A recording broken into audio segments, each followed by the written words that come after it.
अस्सलाम वालेकुम। मैं हूं मोहम्मद सलीम और आप देख रहे हैं मेरा YouTube channel Islamic things with Salim. इस्लाम हमारी जान। नाज़रीन कराम, सूरा अन-निसा की तिलावत पाक से दिलों को मुनव्वर करेंगे जनाब कारी सैयद सदाकत अली की खूबसूरत आवाज़ में, और साथ लफ्ज़ ब लफ्ज़ कलर कोड में तर्जुमा भी पेश किया गया है ताकि तिलावत कुरान पाक को समझने में आसानी हो। इससे पहले कि वीडियो को शुरू करें, आपसे एक छोटी सी गुजारिश है कि मेरे इस चैनल को सब्सक्राइब कर लें, साथ में मौजूद घंटी को भी दबा दें ताकि हर आने वाली ऐसी खूबसूरत वीडियो आपको मिलती रहे। शुक्रिया। बिस्मिल्लाहिर्रहमानिर्रहीम। या अय्युहन्नासु इत्तक़ू रब्बकुमुल्लज़ी ख़लक़कुम मिन नफ्सिन वाहिदतिन व ख़लक़ मिन्हा ज़ौजहा व बस्स मिन्हुमा रिजालन कसीरन व निसाअ वत्तक़ु अल्लाह अल्लज़ी तसाअलून बिही वल अर्हाम इन्नल्लाह कान अलैकुम रक़ीबा। वआतुल यतामा अम्वालहुम वला ततबद्दलुल ख़बीथ बित्तय्यिब वला तअकुलू अम्वालहुम इला अम्वालिकुम इन्नहु कान हुबन कबीरा। वइन खिफ्तुम अल्ला तुक़सितू फिल यतामा फंकिहू मा ताब लकुम मिनन निसाइ मस्ना व सुलास व रुबाअ फ़इन खिफ्तुम अल्ला तअदिलू फ़वाहिदतन औ मा मलकत अयमानुकुम ذلك أدنى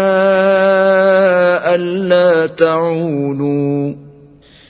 وآتوا النساء صدقاتهن نحلة فإن طبن لكم عن شيء منه نفسا فكلوه هنيئا مريئا ولا تؤتوا السفهاء أموالكم التي جعل الله لكم قياما وارزقوهم فيها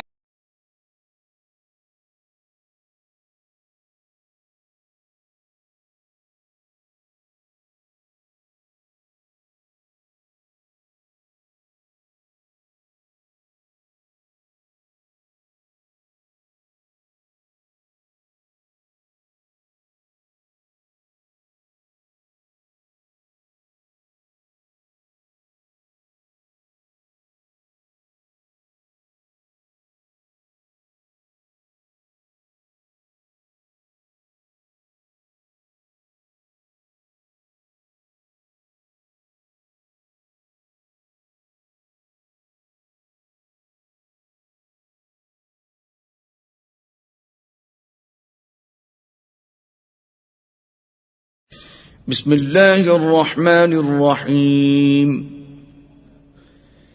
يا أيها الناس اتقوا ربكم الذي خلقكم من نفس واحدة وخلق منها زوجها وبث منهما رجالا كثيرا ونساء واتقوا الله الذي تساءلون به والأرحام إن الله كان عليكم رقيبا وآتوا اليتامى أموالهم ولا تتبدلوا الخبيث بالطيب ولا تأكلوا أموالهم إلى أموالكم إنه كان حوبا كبيرا وإن خفتم ألا تقسطوا في اليتامى فانكحوا ما طاب لكم من النساء مثنى وثلاث ورباع فإن خفتم ألا تعدلوا فواحدة أو ما ملكت أيمانكم ذلك أدنى ألا تعولوا وآتوا النساء صدقاتهن نحلة فإن طبن لكم عن شيء منه نفسا فكلوه هنيئا مريئا ولا تؤتوا السفهاء أموالكم التي جعل الله لكم قياما وارزقوهم فيها واكسوهم وقولوا لهم قولا معروفا وابتلوا اليتامى حتى إذا بلغوا النكاح فإن آنستم منهم رشدا فادفعوا إليهم أموالهم ولا تأكلوها إسرافا وبدارا أن يكبروا ومن كان غنيا فليستعفف ومن كان فقيرا فليأكل بالمعروف فإذا دفعتم إليهم أموالهم فأشهدوا عليهم وكفى بالله حسيبا للرجال نصيب مما ترك الوالدان والأقربون وللنساء نصيب مما ترك الوالدان والأقربون مما قل منه أو كثر نصيبا مفروضا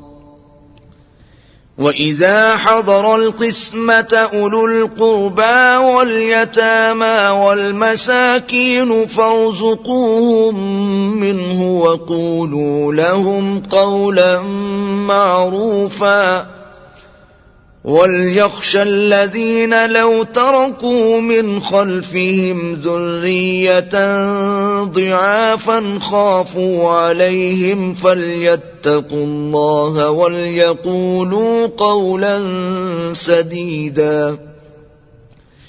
إن الذين يأكلون أموال اليتامى ظلما إنما يأكلون في بطونهم نارا وسيصلون سعيرا يوصيكم الله في أولادكم للذكر مثل حظ الأنثيين فإن كن نساء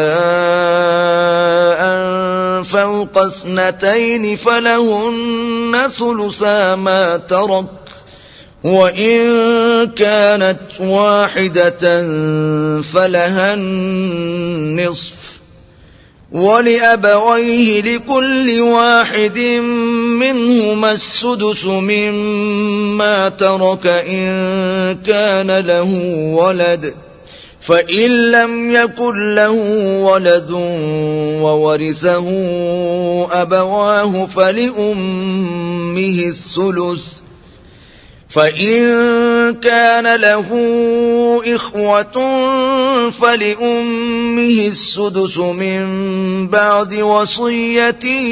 يوصي بها أو دين. آباؤكم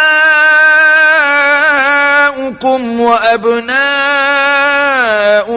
لا تدرون أيهم أقرب لكم نفعا،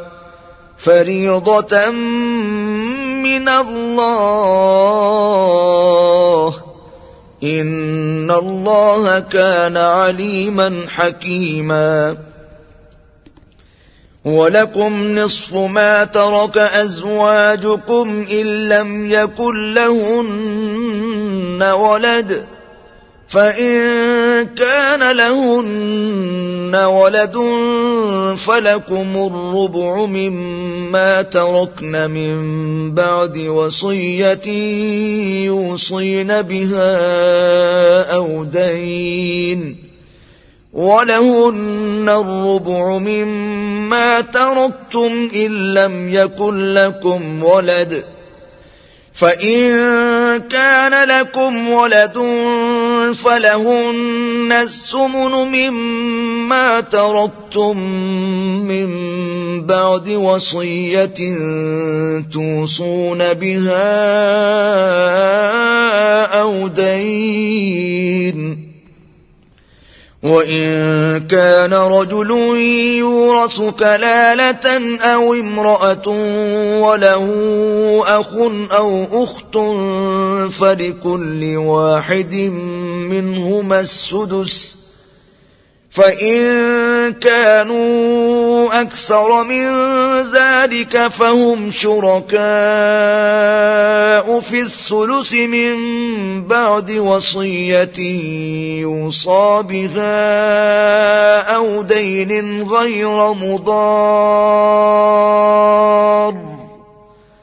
وصية من الله،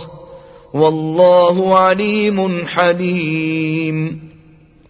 تلك حدود الله، ومن يطع الله ورسوله يدخله جنات تجري من تحتها الأنهار خالدين فيها، وذلك الفوز العظيم. ومن يعص الله ورسوله ويتعد حدوده يدخله نارا خالدا فيها وله عذاب مهين. واللاتي يأتين الفاحشة من نسائكم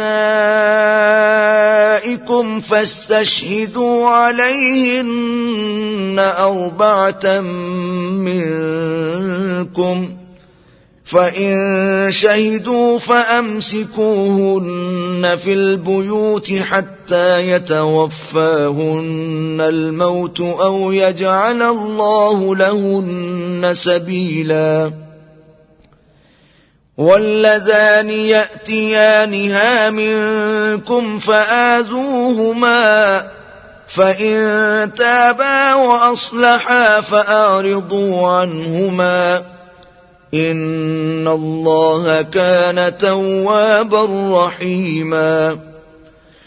إنما التوبة على الله للذين يعملون السوء بجهالة ثم يتوبون من قريب فأولئك يتوب الله عليهم،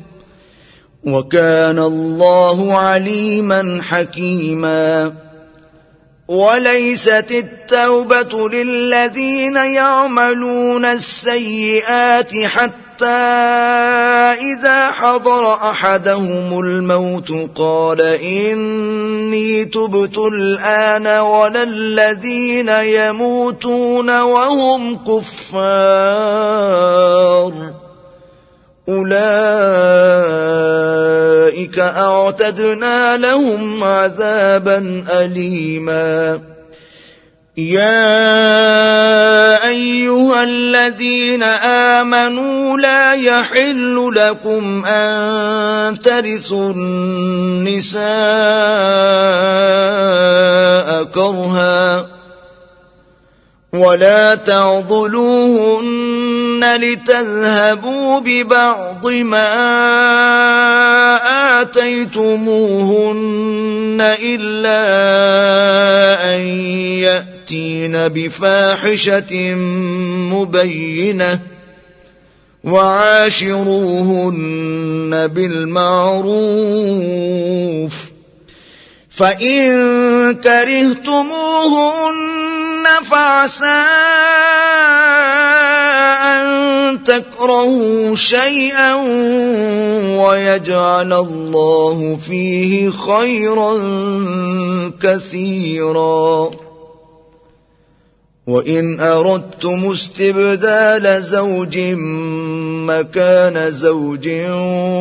وآتيتم إحداهن قنطارا فلا تأخذوا منه شيئا أتأخذونه بهتانا وإثما مبينا وكيف تأخذونه وقد أفضى بعضكم إلى بعض وأخذن منكم ميثاقا غليظا ولا تنكحوا ما نكح آباؤكم من النساء إلا ما قد سلف إنه كان فاحشة ومقتا وساء سبيلا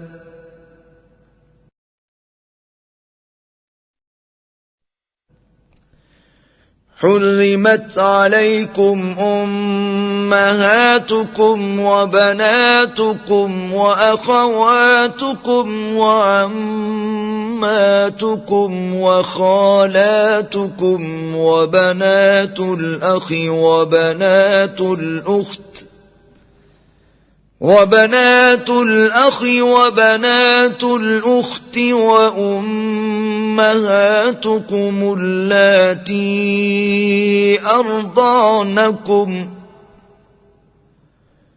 وأمهاتكم اللاتي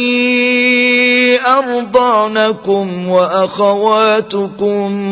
من الرضاعة وأمهات نسائكم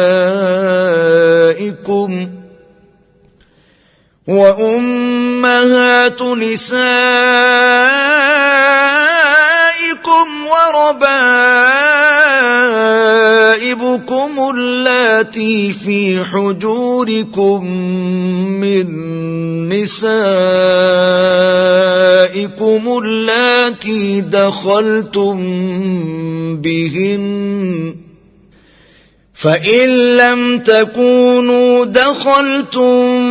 بهن فلا جناح عليكم وحلائل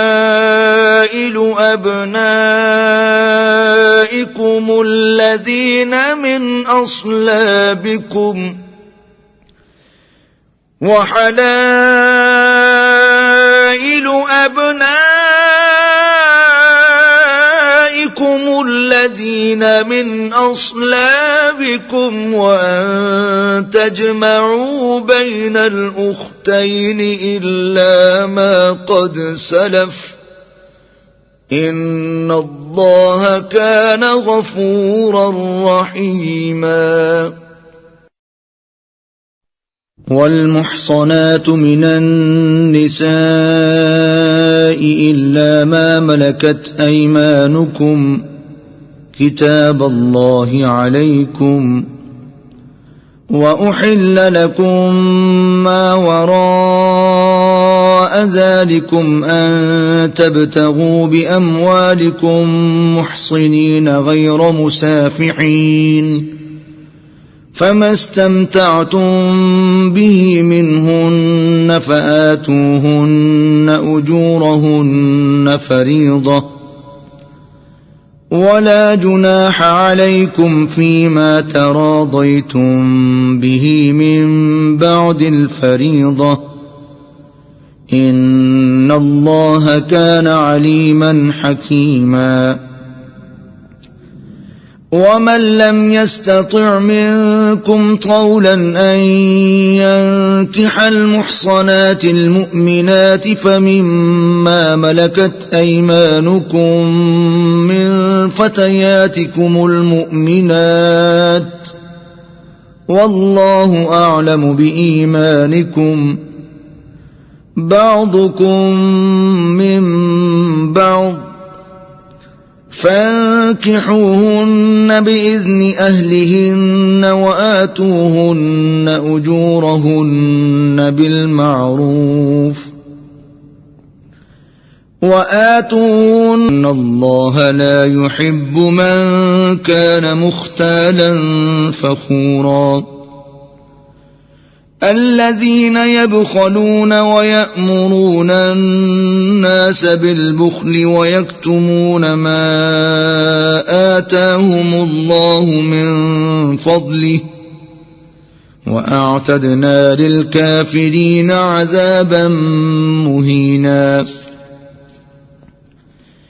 والذين ينفقون أموالهم رئاء الناس ولا يؤمنون بالله ولا باليوم الآخر، ومن يكن الشيطان له قرينا فساء قرينا. وماذا عليهم لو آمنوا بالله واليوم الآخر وأنفقوا مما رزقهم الله، وكان الله بهم عليما. إن الله لا يظلم مثقال ذرة، وإن تك حسنة يضاعفها ويؤت من لدنه أجرا عظيما. فكيف إذا جئنا من كل أمة بشهيد وجئنا بك على هؤلاء شهيدا، يومئذ يود الذين كفروا وعصوا الرسول لو تسوى بهم الأرض ولا يكتمون الله حديثا. يا أيها الذين آمنوا لا تقربوا الصلاة وأنتم سكارى حتى تعلموا ما تقولون ولا جنبا إلا عابري سبيل حتى تغتسلوا، وإن كنتم مرضى أو على سفر أو جاء أحد منكم من الغائط أو لامستم النساء فلم تجدوا ماء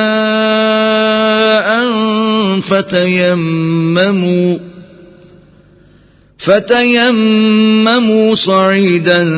طيبا فامسحوا بوجوهكم وأيديكم، إن الله كان عفوا غفورا. ألم تر إلى الذين أوتوا نصيبا من الكتاب يشترون الضلالة ويريدون أن تضلوا السبيل، والله أعلم بأعدائكم، وكفى بالله وليا وكفى بالله نصيرا. من الذين هادوا يحرفون الكلم عن مواضعه ويقولون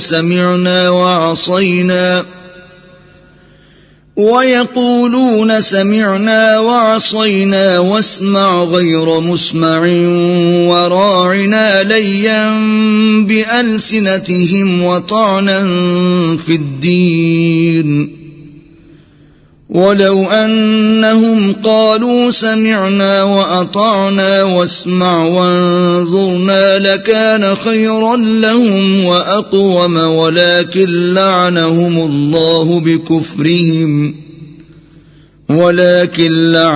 الله بكفرهم فلا يؤمنون إلا قليلا. يا أيها الذين أوتوا الكتاب آمنوا بما نزلنا مصدقا لما معكم من قبل أن نطمس وجوها فنردها على أدبارها أو نلعنهم كما لعنا أصحاب السبت وكان أمر الله مفعولا. إن الله لا يغفر أن يشرك به ويغفر ما دون ذلك لمن يشاء ومن يشرك بالله فقد افترى إثما عظيما. ألم تر إلى الذين يزكون أنفسهم بل الله يزكي من يشاء ولا يظلمون فتيلا. انظر كيف يفترون على الله الكذب وكفى به إثما مبينا. ألم تر إلى الذين أوتوا نصيبا من الكتاب يؤمنون بالجبت والطاغوت ويقولون للذين كفروا هؤلاء أهدى من الذين آمنوا سبيلا. أولئك الذين لعنهم الله ومن يلعن الله فلن تجد له نصيرا.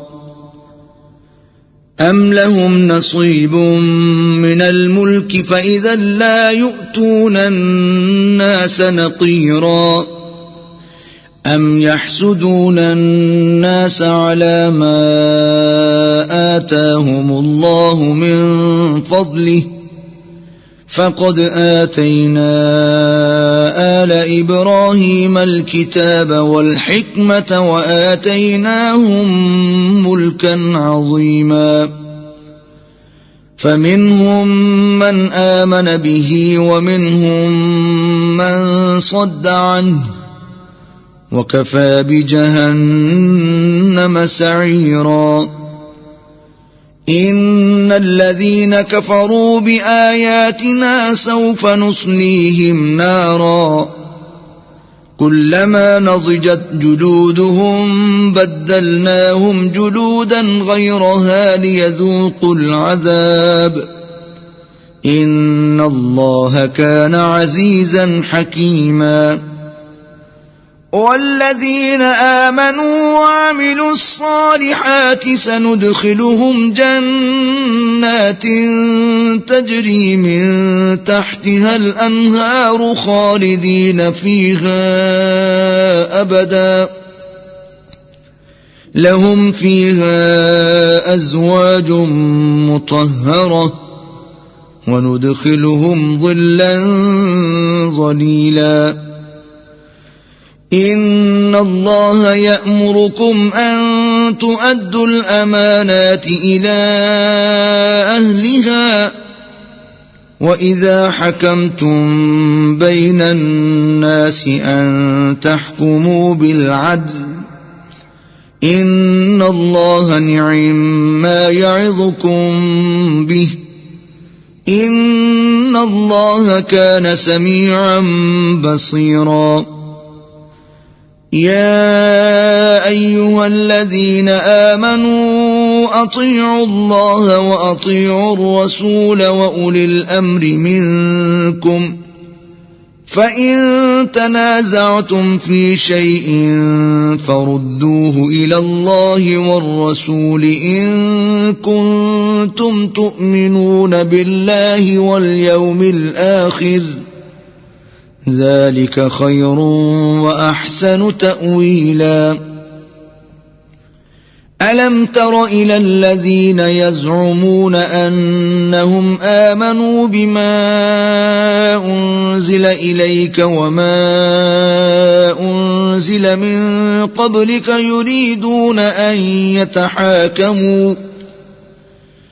يريدون أن يتحاكموا إلى الطاغوت وقد أمروا أن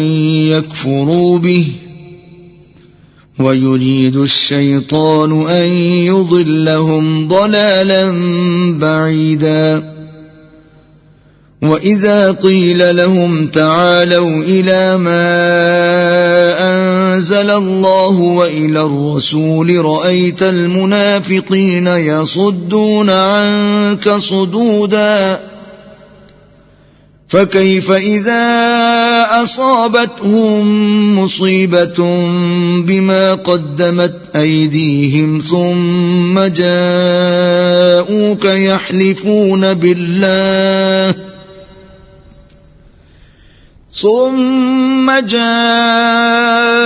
يحلفون بالله إن أردنا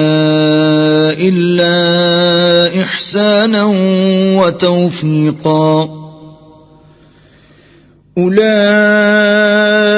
الذين يعلم الله ما في قلوبهم فأعرض عنهم وعظهم وقل لهم في أنفسهم قولا بليغا وما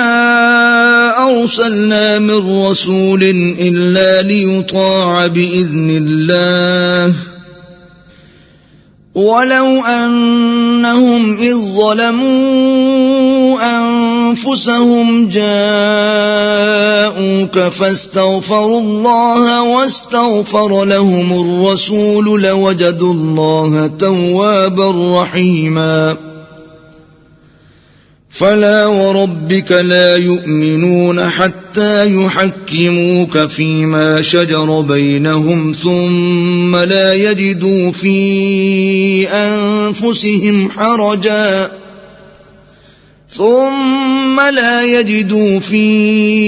أنفسهم حرجا مما قضيت ويسلموا تسليما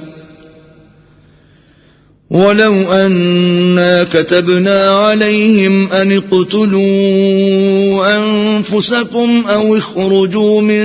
دياركم ما فعلوه إلا قليل منهم ولو أنهم فعلوا ما يوعظون به لكان خيرا لهم وأشد تثبيتا وإذا لآتيناهم من لدنا أجرا عظيما ولهديناهم صراطا مستقيما ومن يطع الله والرسول فأولئك مع الذين أنعم الله عليهم من النبيين والصديقين والشهداء والصالحين وحسن أولئك رفيقا ذلك الفضل من الله وكفى بالله عليما يا أيها الذين آمنوا خذوا حذركم فانفروا ثبات أو انفروا جميعا وإن منكم لمن ليبطئن فإن أصابتكم مصيبة قال قد أنعم الله علي إذ لم أكن معهم شهيدا ولئن أصابكم فضل من الله ليقولن كأن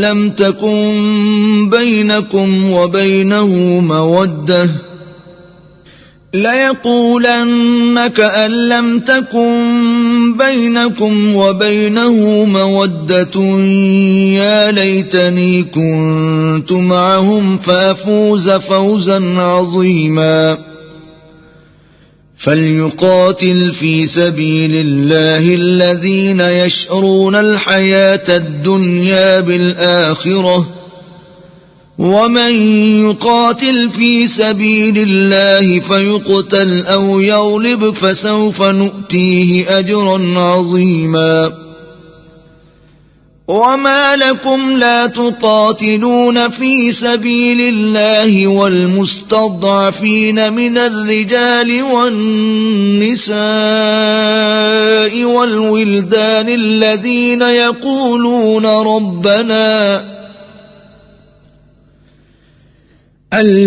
يقولون ربنا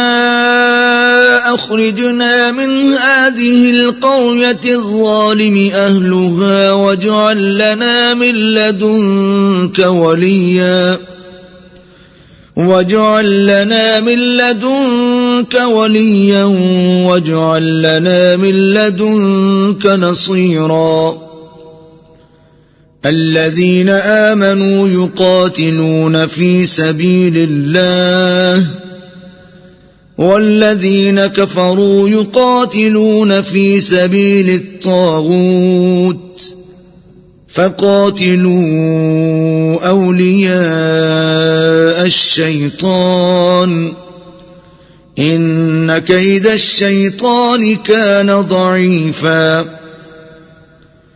ألم تر إلى الذين قيل لهم كفوا أيديكم وأقيموا الصلاة وآتوا الزكاة فلما كتب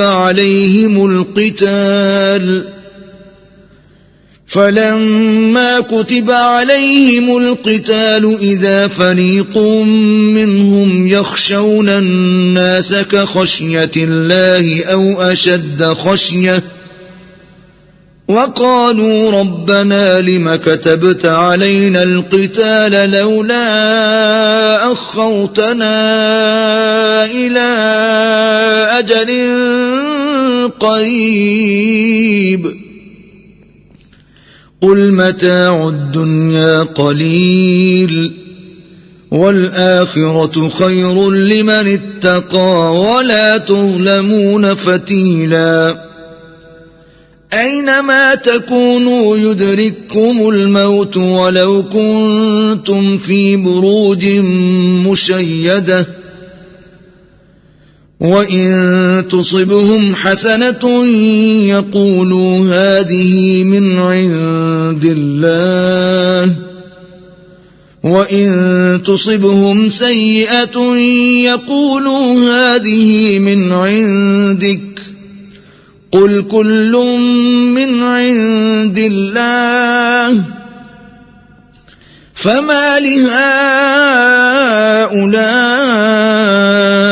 القوم لا يكادون يفقهون حديثا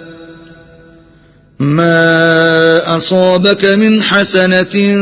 فمن الله وما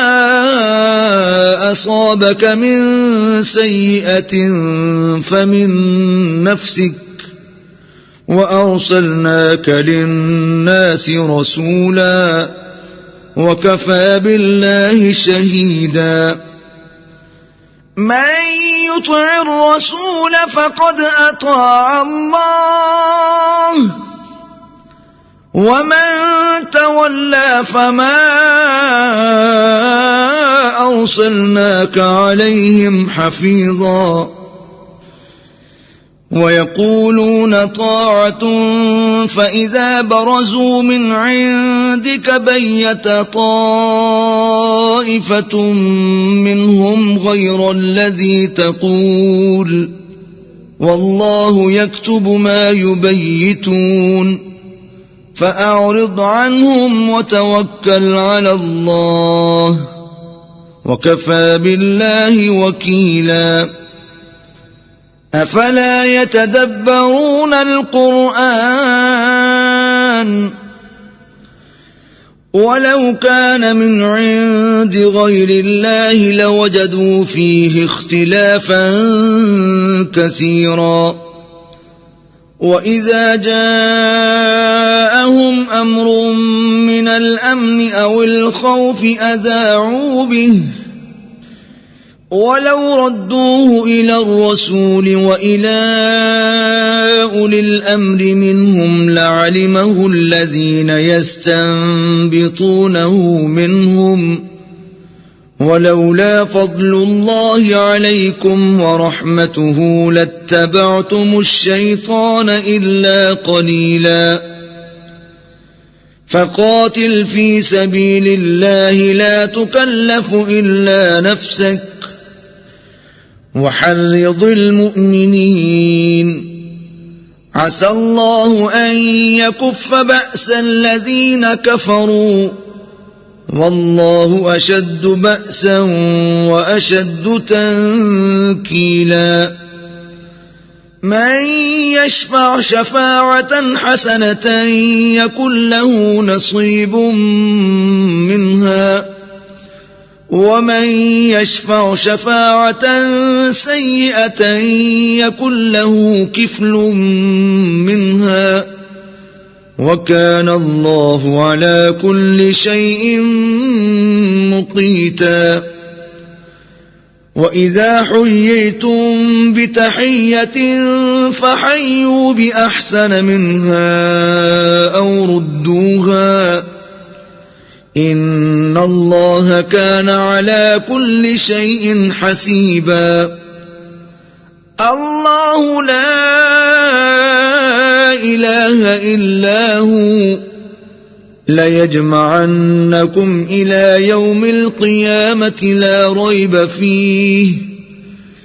ومن أصدق من الله حديثا فما لكم في المنافقين فئتين والله أركسهم بما كسبوا أتريدون أن تهدوا من أضل الله ومن يضلل الله فلن تجد له سبيلا ودوا لو تكفرون كما كفروا فتكونون سواء فلا تتخذوا منهم أولياء حتى يهاجروا في سبيل الله فإن تولوا فخذوهم وقتلوهم حيث وجدتموهم ولا تتخذوا منهم وليا ولا نصيرا إلا الذين يصلون إلى قوم بينكم وبينهم ميثاق أو جاءوكم حصرت صدورهم أن يقاتلوكم أو يقاتلوا قومهم ولو شاء الله لسلطهم عليكم فلقاتلوكم فإن اعتزلوكم فلم يقاتلوكم وألقوا إليكم السلم فما جعل الله لكم عليهم سبيلا ستجدون آخرين يريدون أن يأمنوكم ويأمنوا قومهم كلما ردوا إلى الفتنة أركسوا فيها فإن لم يعتزلوكم ويلقوا يبسطوا إليكم السلم ويكفوا أيديهم فخذوهم واقتلوهم حيث ثقفتموهم وأولئكم جعلنا لكم عليهم سلطانا مبينا وما كان لمؤمن أن يقتل مؤمنا إلا خطأ ومن قتل مؤمنا خطأ فتحرير رقبة مؤمنة ودية مسلمة إلى أهله إلا أن يصدقوا فإن كان من قوم عدو لكم وهو مؤمن فتحرير رقبة مؤمنة وإن كان من قوم بينكم وبينهم ميثاق فدية مسلمة إلى أهله وتحرير رقبة مؤمنة فمن لم يجد فصيام شهرين متتابعين توبة من الله وكان الله عليما حكيما ومن يقتل مؤمنا متعمدا فجزاؤه جهنم خالدا فيها وغضب الله عليه ولعنه وأعد له عذابا عظيما يا أيها الذين آمنوا إذا ضربتم في سبيل الله فتبينوا ولا تقولوا لمن ألقى إليكم السلام لست مؤمنا تبتغون عرض الحياة الدنيا فعند الله مغانم كثيرة كذلك كنتم من قبل فمن الله عليكم فتبينوا إن الله كان بما تعملون خبيرا لا يستوي القاعدون من المؤمنين غير أولي الضرر والمجاهدون في سبيل الله بأموالهم وأنفسهم فضل الله المجاهدين بأموالهم وأنفسهم على القاعدين درجة وكلا وعد الله الحسنى وفضل الله المجاهدين على القاعدين أجرا عظيما درجات منه ومغفرة ورحمة وكان الله غفورا رحيما إن الذين توفاهم الملائكة ظالمي أنفسهم قالوا فيم كنتم قالوا كنا مستضعفين في الأرض قالوا ألم تكن أرض الله واسعة فتهاجروا فيها فأولئك مأواهم جهنم وساءت مصيرا إلا المستضعفين من الرجال والنساء والولدان لا يستطيعون حيلة ولا يهتدون سبيلا فأولئك عسى الله أن يعفو عنهم وكان الله عفوا غفورا ومن يهاجر في سبيل الله يجد في الأرض مراغما كثيرا وسعة ومن يخرج من بيته مهاجرا إلى الله ورسوله ثم يدركه الموت فقد وقع أجره على الله وكان الله غفورا رحيما وإذا ضربتم في الأرض فليس عليكم جناح أن تقصروا من الصلاة إن خفتم أن يفتنكم الذين كفروا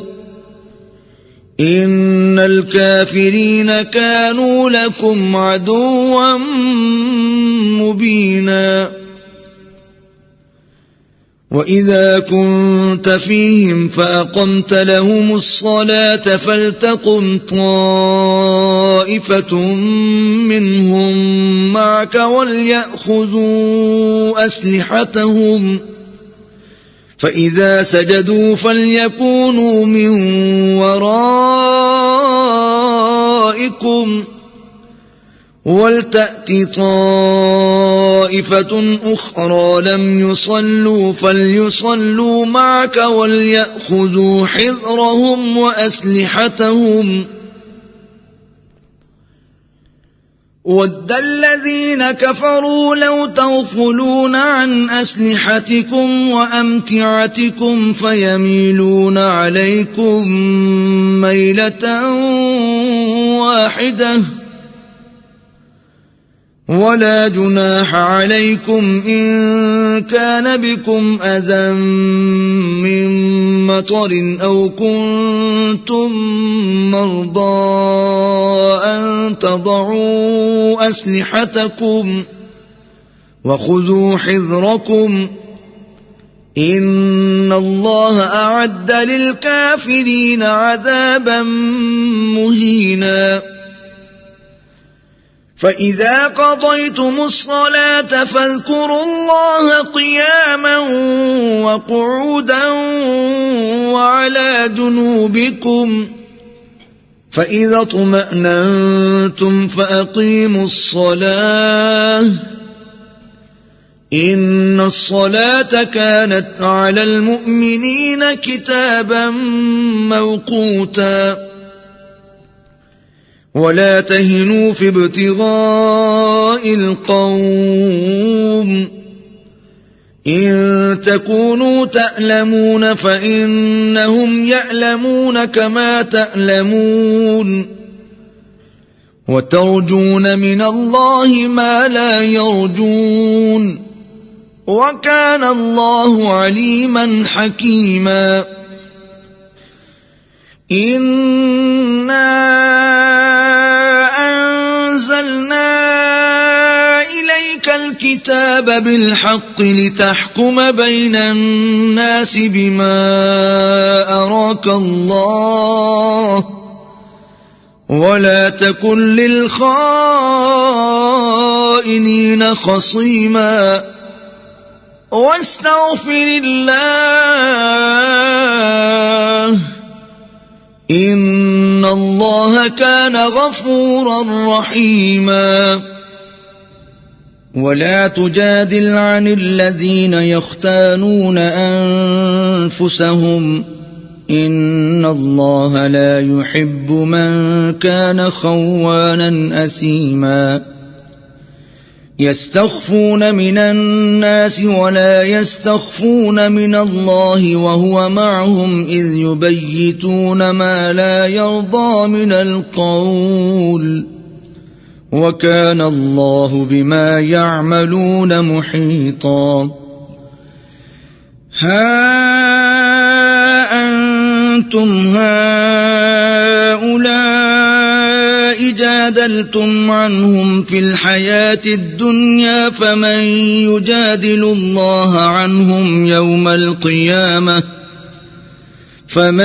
يجادل الله عنهم يوم القيامة أم من يكون عليهم وكيلا ومن يعمل سوءا أو يظلم نفسه ثم يستغفر الله يجد الله غفورا رحيما ومن يكسب إثما فإنما يكسبه على نفسه وكان الله عليما حكيما ومن يكسب خطيئة أو إثما ثم يرم به بريئا فقد احتمل بهتانا وإثما مبينا ولولا فضل الله عليكم ورحمته لهمت طائفة منهم أن يضلوك وما يضلون إلا أنفسهم وما يضرونك من شيء وأنزل الله عليك الكتاب والحكمة وعلمك ما لم تكن تعلم وكان فضل الله عليك عظيما لا خير في كثير من نجواهم إلا من أمر بصدقة أو معروف أو إصلاح بين الناس ومن يفعل ذلك ابتغاء مرضات الله فسوف نؤتيه أجرا عظيما ومن يشاقق الرسول من بعد ما تبين له الهدى ويتبع غير سبيل المؤمنين نوله ما تولى ونصله جهنم وساءت مصيرا إن الله لا يغفر أن يشرك به ويغفر ما دون ذلك لمن يشاء ومن يشرك بالله فقد ضل ضلالا بعيدا إن يدعون من دونه إلا إناثا وإن يدعون إلا شيطانا مريدا لعنه الله وقال لأتخذن من عبادك نصيبا مفروضا ولأضلنهم ولأمنينهم ولآمرنهم فليبتكن آذان الأنعام ولآمرنهم فليغيرن خلق الله ومن يتخذ الشيطان وليا من دون الله فقد خسر خسرانا مبينا يعدهم ويمنيهم وما يعدهم الشيطان إلا غرورا أولئك مأواهم جهنم ولا يجدون عنها محيصا والذين آمنوا وعملوا الصالحات سندخلهم جنات تجري من تحتها الأنهار خالدين فيها أبدا وعد الله حقا ومن أصدق من الله قيلا ليس بأمانيكم ولا أماني أهل الكتاب من يعمل سوءا يجز به ولا يجد له من دون الله وليا ولا نصيرا ومن يعمل من الصالحات من ذكر أو أنثى وهو مؤمن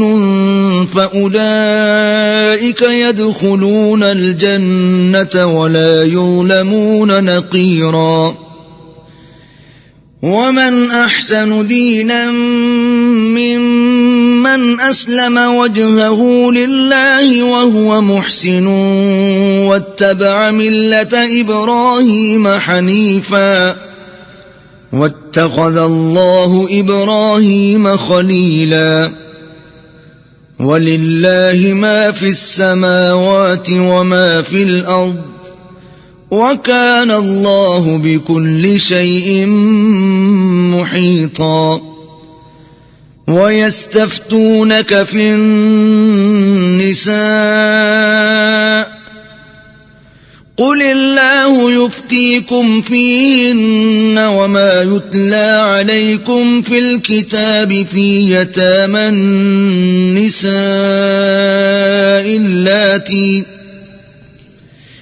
اللاتي لا تؤتونهن ما كتب لهن وترغبون أن تنكحوهن والمستضعفين من الولدان وأن تقوموا لليتامى بالقسط وما تفعلوا من خير فإن الله كان به عليما وإن امرأة خافت من بعلها نشوزا أو إعراضا فلا جناح عليهما أن يصلحا بينهما صلحا والصلح خير وأحضرت الأنفس الشح وإن تحسنوا وتتقوا فإن الله كان بما تعملون خبيرا ولن تستطيعوا أن تعدلوا بين النساء ولو حرصتم فلا تميلوا كل الميل فتذروها كالمعلقة وإن تصلحوا وتتقوا فإن الله كان غفورا رحيما وإن يتفرقا يغن الله كلا من سعته وكان الله واسعا حكيما ولله ما في السماوات وما في الأرض ولقد وصينا الذين أوتوا الكتاب من قبلكم وإياكم أن اتقوا الله وإن تكفروا فإن لله ما في السماوات وما في الأرض وكان الله غنيا حميدا ولله ما في السماوات وما في الأرض وكفى بالله وكيلا إن يشأ يذهبكم أيها الناس ويأت بآخرين وكان الله على ذلك قديرا من كان يريد ثواب الدنيا فعند الله ثواب الدنيا والآخرة وكان الله سميعا بصيرا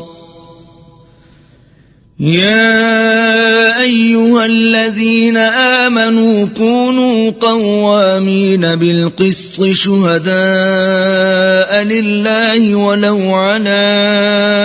أنفسكم أو الوالدين والأقربين إن يكن غنيا أو فقيرا فالله أولى بهما فلا تتبعوا الهوى أن تعدلوا وإن تلووا أو تعرضوا فإن الله كان بما تعملون خبيرا يا أيها الذين آمنوا بالله ورسوله والكتاب الذي نزل على رسوله والكتاب الذي أنزل من قبل ومن يكفر بالله وملائكته وكتبه ورسله واليوم الآخر فقد ضل ضلالا بعيدا إن الذين آمنوا ثم كفروا ثم آمنوا ثم كفروا ثم ازدادوا كفرا لم يكن الله ليغفر لهم ولا ليهديهم سبيلا بشر المنافقين بأن لهم عذابا أليما الذين يتخذون الكافرين أولياء من دون المؤمنين أيبتغون عندهم العزة فإن العزة لله جميعا وقد نزل عليكم في الكتاب أن إذا سمعتم آيات الله يكفر بها ويستهزأ بها فلا تقعدوا معهم حتى يخوضوا في حديث غيره إنكم إذا مثلهم إن الله جامع المنافقين والكافرين في جهنم جميعا الذين يتربصون بكم فإن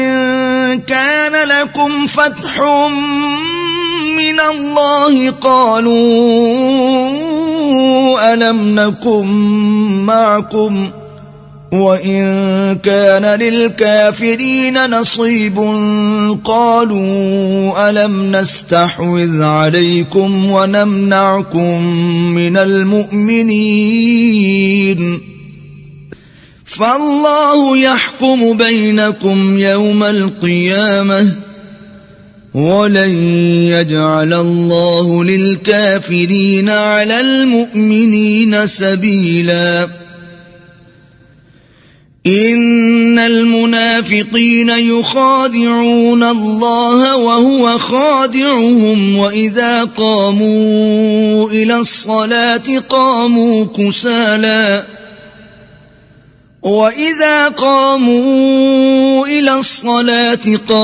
كسالى يراءون الناس ولا يذكرون الله إلا قليلا مذبذبين بين ذلك لا إله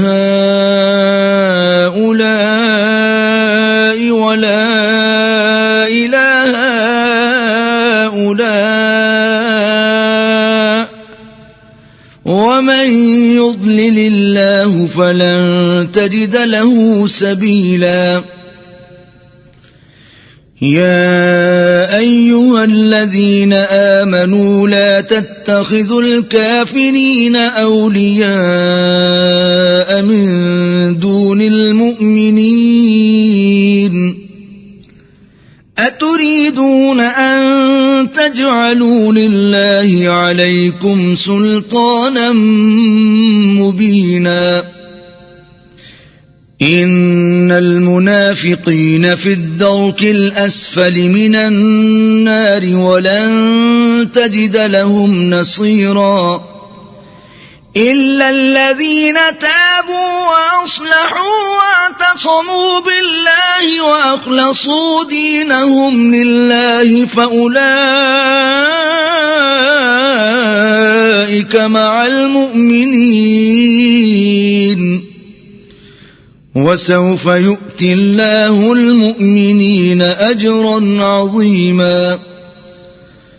ما يفعل الله بعذابكم إن شكرتم وآمنتم وكان الله شاكرا عليما لا يحب الله الجهر بالسوء من القول إلا من ظلم وكان الله سميعا عليما إن تبدوا خيرا أو تخفوه أو تعفوا عن سوء فإن الله كان عفوا قديرا إن الذين يكفرون بالله ورسله ويريدون أن يفرقوا بين الله ورسله ويقولون نؤمن ببعض ونكفر ببعض ويريدون أن يتخذوا بين ذلك سبيلا أولئك هم الكافرون حقا وأعتدنا للكافرين عذابا مهينا والذين آمنوا بالله ورسله ولم يفرقوا بين أحد منهم أولئك سوف يؤتيهم أجورهم وكان الله غفورا رحيما يسألك أهل الكتاب أن تنزل عليهم كتابا من السماء فقد سألوا موسى أكبر من ذلك فقالوا أرنا الله جهرة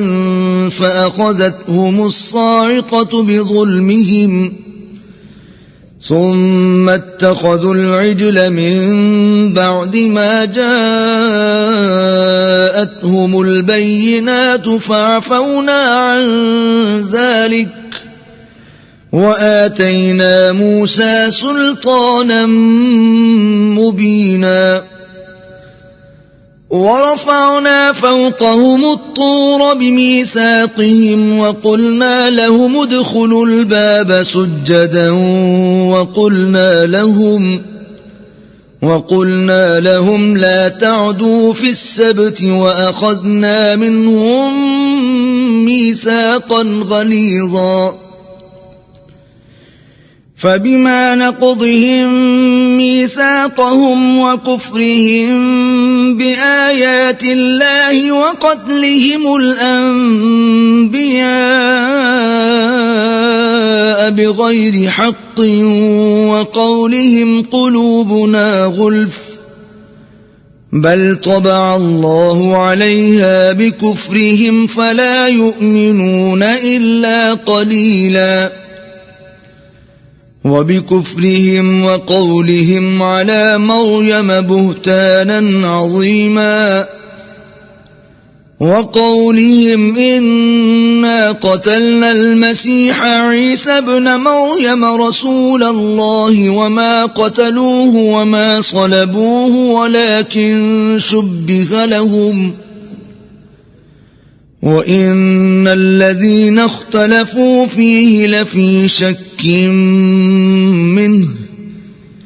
ما لهم به من علم إلا اتباع الظن وما قتلوه يقينا بل رفعه الله إليه وكان الله عزيزا حكيما وإن من أهل الكتاب إلا ليؤمنن به قبل موته ويوم القيامة يكون عليهم شهيدا فبظلم من الذين هادوا حرمنا عليهم طيبات أحلت لهم وبصدهم عن سبيل الله كثيرا وأخذهم الربا وقد نهوا عنه وأكلهم أموال الناس بالباطل وأعتدنا للكافرين منهم عذابا أليما لكن الراسخون في العلم منهم والمؤمنون يؤمنون بما أنزل إليك وما أنزل من قبلك والمقيمين الصلاة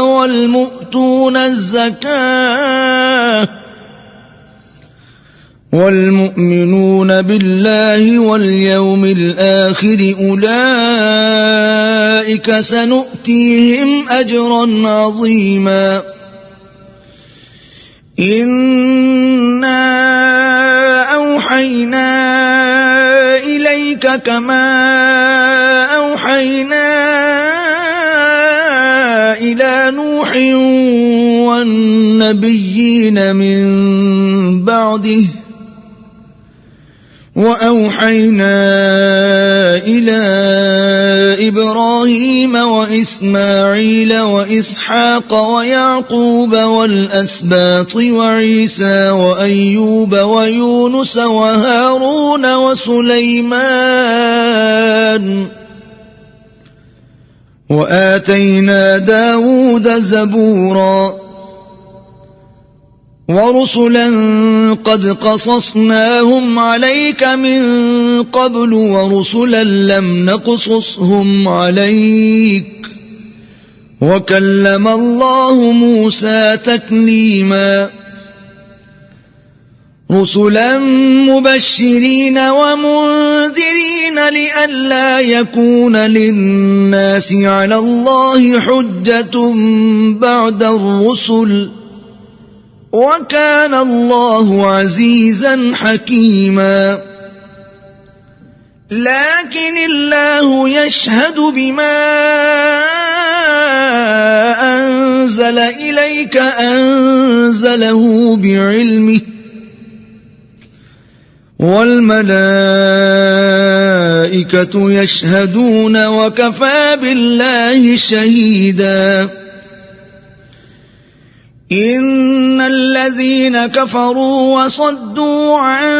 سبيل الله قد ضلوا ضلالا بعيدا إن الذين كفروا وظلموا لم يكن الله ليغفر لهم ولا ليهديهم طريقا إلا طريق جهنم خالدين فيها أبدا وكان ذلك على الله يسيرا يا أيها الناس قد جاءكم الرسول بالحق من ربكم فآمنوا خيرا لكم وإن تكفروا فإن لله ما في السماوات والأرض وكان الله عليما حكيما يا أهل الكتاب لا تغلوا في دينكم ولا تقولوا على الله إلا الحق إنما المسيح عيسى ابن مريم رسول الله وكلمته ألقاها إلى مريم وروح منه فآمنوا بالله ورسله صدق الله العظيم ولا تقولوا ثلاثة کرم کا اور سماعتوں کا بہت انتهوا خيرا لكم آپ سے گزارش ہے إنما الله إله واحد سبحانه أن يكون له ولد له ما في السماوات وما في الأرض وكفى بالله وكيلا لن يستنكف المسيح أن يكون عبدا لله ولا الملائكة